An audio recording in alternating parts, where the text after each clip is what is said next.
And welcome back to War of Cybertron, Part 2! Suck it, Optimus! Anyway, now that we're back, I've been doing a little bit of research on this, and from what I can gather, yes, Dark Energon was involved since the earlier series. That's the reason why Cybertron and they all left Cybertron. Not that there's too many dead things and explosions, but just that they fucked up the planet through basically pollution. So what you're basically saying is, war is hell. Yep, and that the only reason why the Dark Energon was continually used during the Civil War is because it literally acts like a drug. And that's the reason why our Decepticon friends are extremely dark in color and are blackened. Both in mannerisms along with their bodies and everything. Basically, their heart and their body and soul has been corrupted beyond repair. Who knew that a bunch of heroin addicts would destroy the world? Basically. I like to think about it now that you said that. And also, as we go into this last stand fight scene or whatever, where they have bubble shields, the effects of Dark Energon. They have the power to corrupt anybody to basically the Decepticon side, because it's a drug. It makes you want more. And the Decepticons are all about that. It can reanimate the dead into feral zombies, supposedly, but that's based on the Transformer Prime series. I'm not sure if that's actually fully put into the series itself of all Transformers. Was right through Dark Energon, which apparently... So yeah, that's basically all there really is to it. It can also... Those who are infected with it can control zombies. So they can control the undead. This has been Dark Energon 101 with Eric. Oh, also, if someone who has a Dark Energon, a group of people have Dark Energon in them, if the people who die in the group and there's still one standing, the Dark Energon apparently flows into the last remainder person and empowers them even more. Well, I know what I'm gonna call this part. Empower me, you fools! Die for your leader! The EMP shotgun is a great shotgun that I love to have. It's a fucking shotgun. Well, it's a very powerful shotgun. It might as well be the sawed-off shotgun for Transformers. I'm pretty sure that's what it is. Because there's they have another regular shotgun also. Yeah, I was about to say that. There's another shotgun that just acts like a normal shotgun, but that EMP, it's like a double barrel. You have two shots of it. Not gonna waste it. Yep, not good at all. It works really good against close quarters, especially when you're on the higher difficulties. But I'm just playing this on normal, so it doesn't matter. I love how he has to reload like a normal person, where he has to pop it down, put 2 bullets in, and put it back up. Well, who's to say that the guns don't run on Energon themselves? So you have Energon bullets that you just sink into it at all times? Maybe? I understand that if you're using your own Energon reserves for it, but since Energon is your lifeblood, I mean, come on. I don't know. It's a video game. Oh, and on that whole Dark Energon note, apparently the reason why Decepticons would lose a lot of large battles is because they're prolonged and they feared running out of Dark Energon. And again, they're addicts. They basically go nuts. I could have sworn I didn't push the less than 6 button for Dark Energon. Yeah, well, fuck you too. But no, also, but in this case, also, Starscream, he doesn't tell Megatron about the true purpose of the station and the Dark Energon, the full extent of it. So this game is kind of just decided to say, fuck the full story and go right for it. Well, even in the end, there's no details about the situation. Like, just the bare basics. Megatron just wants the Dark Energon. Enough said. He can hardly care about the side effects of what's going to happen. It gives him power. That's all he gives a shit about. Exactly. That's the reason why he corrupts. He's so cynical that he will literally give up his own freaking other Decepticons just to make sure that he strives. Oh, and I didn't put this little fun fact in there. As Energon is the lifeblood that gives all Transformers life, which is from Primus, the basically god. The Dark Energon, it comes from Unicron, basically the devil and the god of Decepticons in that sense. Yeah, it makes sense. I mean, come on, the horns kind of sell it. Yep. Excellent. Decepticons, but going back to this level, we're pretty much trying to get to the main. I'm sorry, why doesn't he just open the fucking door? It's not like it pushed us back or anything. He was going to until this guy showed up. No, I meant the guy who's busting through it. I'm like, you have control of the station still. Why don't you just, I don't know, open the fucking door? Because brutes are stupid. True, we have Grimlock after all. But, anywho, as I was saying about this level, we're trying to get to the main course, that way we can siphon off some of the Dark Energon. But the thing is, though, is that there is one piece of mechanism that hasn't been fully operated yet. And that's where the second level comes in, where we'll turn that on later down the road. There's so much health. Yeah, this one thing about this game is that you'll never really run out of resources in here. The only difficulty that comes from this game is the enemy's damage output themselves. And when it comes to the brutes, they're pretty damn high. Yeah, they are. But thank goodness I'm only on normal difficulty. An energy bridge. Now it's funny, the first time I ever played this game, I did not turn on this bridge. I just jumped from vent to vent and just shot the one I need to go into.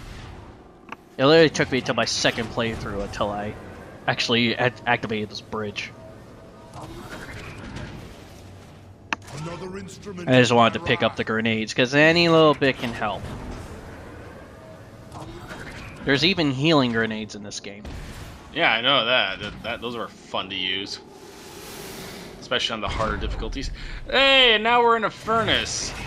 So, if this stuff should kill a Transformer, it must be at, I don't know, 20 million degrees?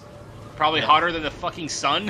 It has to be really hot. I mean, it took out like literally almost half my health. And you were only next to it. Yep, and I was only just next to it. Imagine if I was directly on top of it. I'm pretty sure we're actually in Primus's digestive system. Gross. I don't want to think about that. I don't know what happened. How'd you float for a moment there? I don't know. Like I said at part 1, this was a very interesting game to record because I've said time and time again through commentaries that there is a big difference of playing the game and recording yourself playing the game. Yep. And trust me, chaos fucking ensues in this game later down the road. I know it's been like 2 years since I've recorded this, but dear God, do I remember some of the weird crap that's happened to me. Like, I think there's like, towards the end of both the Decepticon and the Autobot playthrough, all sorts of just glitches and weird things were happening. Fans. Yeah, screw fans. They're in our way, and if I get near them, they'll shred me to pieces, so you have to get rid of them. Time to get my shield. Woohoo! Overshield. And pretty much the same basis. And conk. Must weigh a lot if he's able to frickin' fall from that height and just mess it up like that. I'm surprised he didn't break it completely off. This place is pretty active to me, thousands. Soundwave reactivated it upon my orders. I have very special plans for this facility. Just cracked my neck and it hurt and felt good. I think this is the area where we're introduced to the sniper version of the Transformers. Yep, snipers. Megatron. Which Yeah. and all they use is pistols, really. I think. I think they're using the same weapon I'm using right now, which is Yeah, the I think Energon pistol. yeah the Energon pistol. So this is just like Halo, where your pistol is more powerful than any fucking weapon in this game. Hey, if you get a nice headshot with it, yeah, it does. It's just like with Halo 1. You get a nice pistol headshot with it. Yeah, it's really good. But if we're going And off it has a Halo scope. 1, if we're going off Halo 1 pistol, well, I think it's just OP. I miss that pistol. Yeah. When you just don't want to deal with someone's shit, you pull out a Halo 1 pistol. And no, not the Anniversary Remake Edition. No, Halo 1. Did they nerf it in the Anniversary Edition? I think they did. It's been a while since I've actually played the Anniversary Edition. I stopped playing it because I can't fucking have friends play it since the connection in there sucks donkey dicks. Yeah, I agree. I mean, all they had to do was give us a decent multiplayer thing for the campaign, and they couldn't even do that. They just reskinned it and said you need to have Xbox Live to play with friends. You can't play split screen. Well, this is bullshit. No, you can play split screen on it. You can? Yeah, you can. Alright, hold on, I gotta grab the box. Give me a second. Because I remember me and John were trying to play online one time and we had many issues. I'm explaining it to the audience, so you can play split screen on it. I remember that for a fact because I remember having issues of online. Fuck you. Yeah. You can. It just, the online server just has issues. A lot of issues where you have a lot of hiccups and whatnot. Dark Energon online. I will You know, use it still begs the question, where the hell do all these Transformers come from to begin with? Like, if this war's been raging on for thousands of years, I'm pretty sure they don't have an assembly line for these things. I don't think this war has been going on for thousands of years. I think it has been. I At don't least think it's supposed to have been. this area that we're in has been around for thousands of years, but this whole war between Decepticons and freaking Autobots started with fucking Megatron. Being a dick. Exactly. You can control the Dark Energon, what no one else has ever been able to. Only the strong are worthy of such a weapon barricade. I am No, you're not, because you strong. die. And do not question me again. The strongest? Oh, God, I can't wait till the next game. Cybertron. Yep. Fall of Cybertron. It will be the best thing ever. Between, not counting the third game, between War of Cybertron and Fall of Cybertron, what's your favorite? Fall of Cybertron, just because of some of the comedy in there and gameplay, along with the multiplayer that you actually get to play in. I completely owned in that thing. I agree. I like Fall of Cybertron a lot better than War for Cybertron, but this was a great game regardless. Yeah. I had fun going back to it. I still do to this very day. I still gotta see if I have it, though. I have it packed away, hopefully. And if I do, and it becomes backwards compatible on Xbox One, you know what you and I are gonna do. Yeah, that'd be fun. One thing I am disappointed about Fall of Cybertron, though, is that they did take out the co-op I campaign. don't care what did it. Find a way across. I hate them with all my soul. You hate anybody who just sneezes at you the wrong way anyway. Shut the hell up! I hate you! Area lies in shambles. I do. Fuck you, person! Oh, you sneezed at me the wrong way. No, I'm just walking down the street. Achoo! Fuck you! My mother is a saint! I'm a very angry person. On the internet. Hey, look! More shit that's broken. One thing to classify Oh, yeah! War Let's for do this! Cybertron is a third-person shooter and a platformer. Decepticons cannot be stopped. We are Decepticons! We are powerful! We cannot be stopped! Unless it's Optimus Prime, then we're kind of fucked.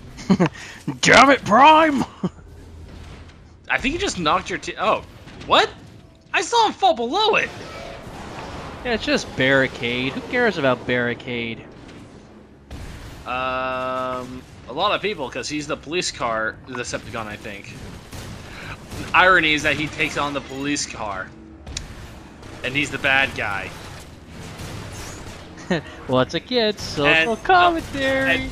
And the only actual character that represents the ghetto black guy is Jazz, and they're on opposite sides.